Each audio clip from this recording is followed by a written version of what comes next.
I started 5:25.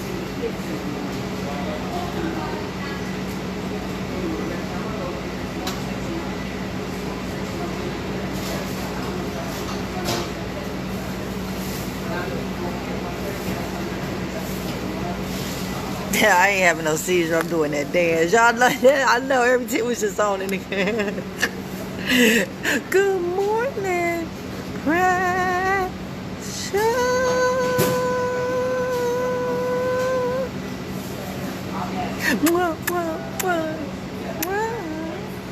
What if you had somebody that did that to you every morning? How would that make you feel? Would it make you happy? Would it fill you with love, or would it be irritating and aggravating? Like, get out my face. Like, just ask it. Because I would hope that when I do it in the morning, it give you this warm, fuzzy feeling inside. Like an auntie or something. So, if that ain't what you get when I do it, my apologies. Because that's what I hope to give when I do it. But today, y'all, what I label it today? Where are we? What are we doing? What's going on? We jumping here and there, everywhere. Well, I mean, it's all a method to my madness, I tell you that. Because that's how parenting is. Yeah, unless you just got a child that's just so perfect and good that you don't have no challenges, no ups and downs, no nothing. Everything is going according to plan. They not acting out on you. You don't have no behavior issues. They not smelling themselves, none of that. Then, hey. For everybody else who got an issue every day, a kid coming in the house with something down happened. You got some, for those are the people that I'll be talking to in the morning, right? So this is your senior year, and by being your senior year, that means we covered a lot in these 3-4 years that we've been together, right? So in this segment, we all over the place. We pulling stuff from your 9th grade year, your 10th grade year, your 11th grade year, and we introduce some new stuff in your senior year.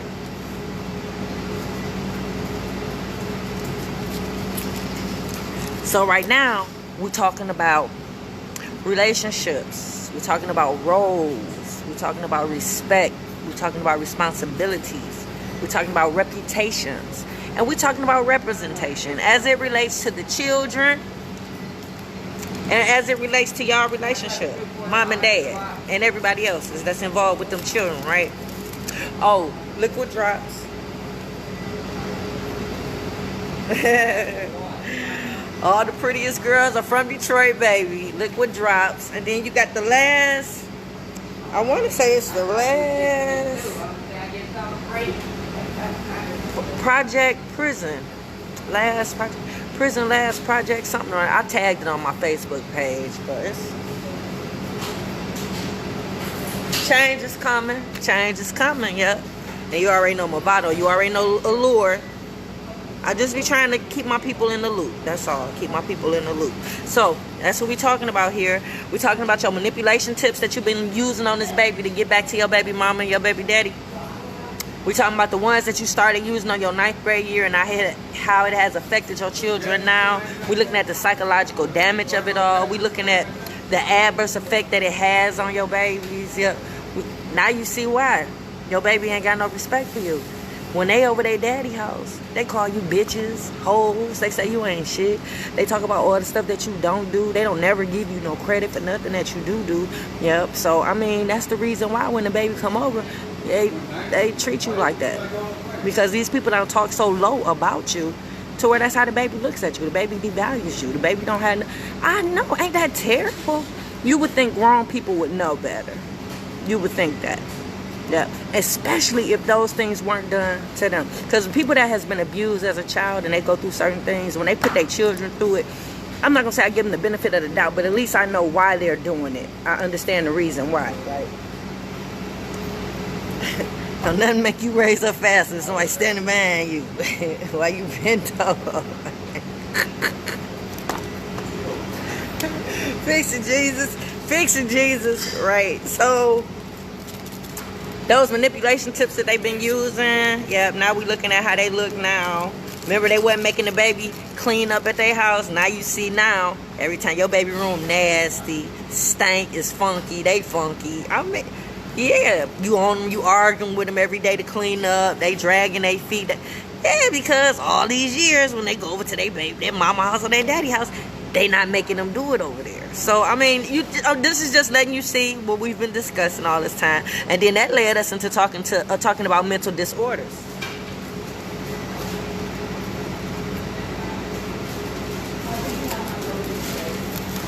Yeah, because some of y'all wasn't experiencing mental disorders until after that baby was removed. And after the stuff that you was going through with the baby and your baby mama and your baby daddy and all that drama. Yeah, before that, you wasn't suffering from no disorders. But now you are. So we discussing disorders. We looking at your board.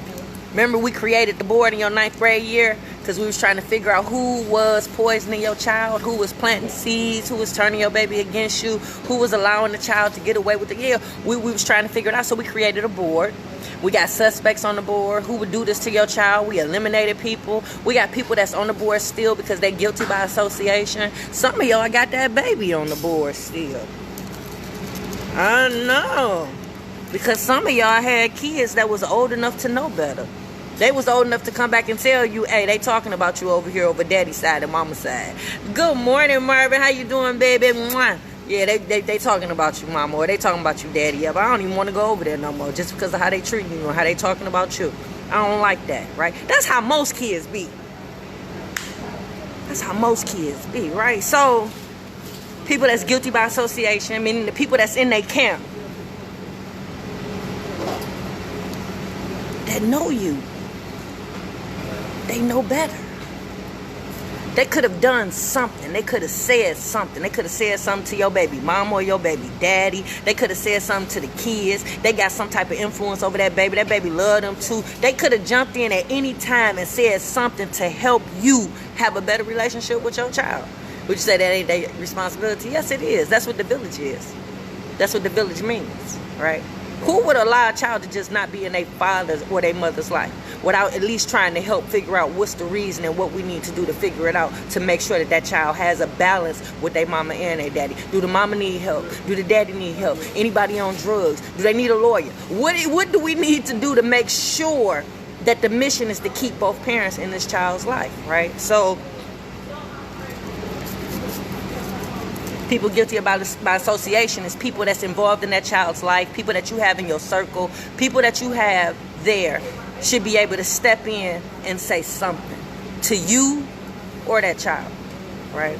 I know it's amazing ain't nobody talking about me. That's amazing. It's amazing that ain't nobody ridiculing her. It's amazing that ain't nobody mad at her. It's amazing, her meaning my youngest child, because usually when you don't have a relationship with your mama or you mad at your mama, usually people step in and say something, right? They ask those important questions to get to the bottom of it. They try to figure out what it is, because that's unnatural. It's not normal and it's unnatural. So usually people try to step in and try to help and fix, right? There's no way a child can go and I have a relationship with the mama and nobody says anything. Nobody says anything. That's amazing to me, right? Because usually people turn their back on you when you disrespect your mama. Usually people beat your ass when you disrespect your mama. Usually people don't want to associate you when you don't have a relationship with your mama. Usually people take that to heart on how you treat your mama, right? So, fix it, Jesus. Fix it. Yep. Like, me even being an adult, I got people on both sides of my family that can check me. They can call me out on whatever and say what they have to say on both sides of my family. They're not going to let me just go. So if I had a situation with any one of my baby daddies, because I got a couple, if I was to say anything about keeping them away from their daddy, somebody going to call me on that. Somebody going to say, well, what's your reason? What did they do where they can't go see their mama or they can't see their daddy, right? Well, what did you do? Well, what happened? They're going to get in the business because they know that's not normal and it's not natural, right? They're going to ask those questions.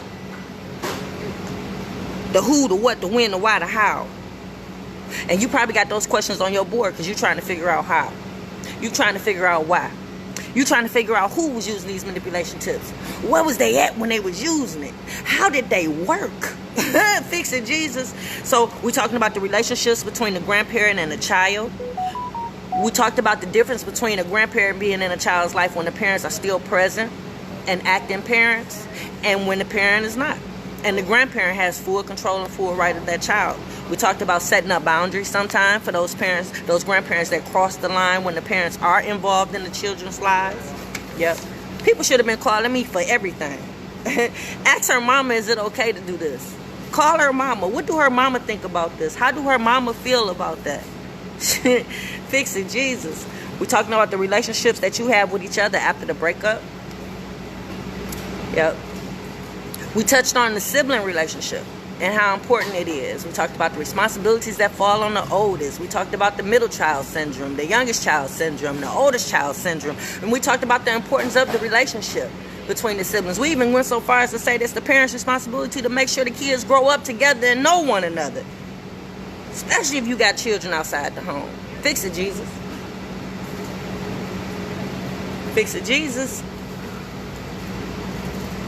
We touched on the importance of the relationship. We touched on the importance of the bond that the siblings have, to where if something was to happen to one of your parents, you should be able to take your brothers and sisters in. Yep. If anything happened to your sibling and ain't nobody else there and they got kids, you should be trying to take them kids in. Like, it's amazing to me. I hate to get off track, but when I worked for Orchard's Children's Services, it's so many children of color in foster care. And to this day, I can't understand how. How is that possible? These kids ain't got no family. Where is the family at? Where the sister at? Where the mama at? Where the grandparents at? Where the aunties at? Where the cousins at? Ain't nobody able to take these children in to where they not in the system and living in foster care. Fix it, Jesus. Fix it. Fix it, Jesus. Fix it, Jesus. Let's see. So today, because one thing that all the children that come through my program always say, because, you know, we had a family meeting. I tried to get the mama and the daddy there. But the children always say they wish that their mama and their daddy was still alive, still together, right? So I'm asking you, because I know we talk a lot about co-parenting after the breakup. Are you in a good, healthy relationship right now? I know I'm not a relationship counselor. I know I'm not jumping out my lanes. I'm only speaking as it refers to the children, as it pertains to the children. Yep. Do you have a healthy relationship? Whether you be married or you just with somebody. Can the children look at your relationship and use it as a model?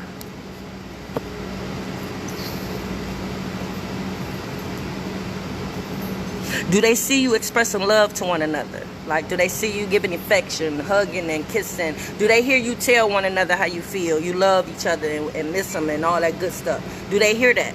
Do they see that? Or do they see y'all mad all the time, arguing, fighting? Well, before y'all break up, I know, because it's so quick to leave one another nowadays. You know, it's just staying together. Man, that is just true. I told you I haven't serviced a child, but one child in the 20 years that I've had Attitude Adjustment Youth Program that was the product of a married couple. And it was so unhealthy to where the children asked that they get a divorce, right? But other than that, I have not yet serviced a child that's come from the product of two biological parents that's still together. They've called. Yeah, they've called the program. I do the initial conversation to find out what's going on with their children and their child to see if they're a good fit for the program. Yep. And once we get to narrowing down what the possibilities might be of why the child is acting out, and we go back and do the timeline to figure out what could have happened to cause the child to break, they tend to go back with each other and talk about it and fix it. They haven't had to call back and come through the actual 90-day program. It's something to that. I'm just saying, it's something to that. So if you are with somebody and y'all on the verge of breaking up, try everything first.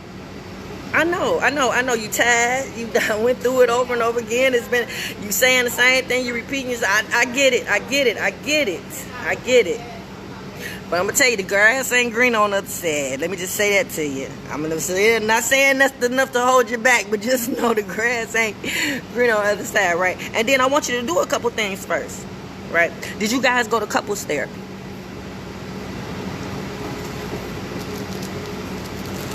Yeah, like go to somebody who's professional in dealing with these type situations that y'all might be experiencing in the relationship. Did you go to couples therapy?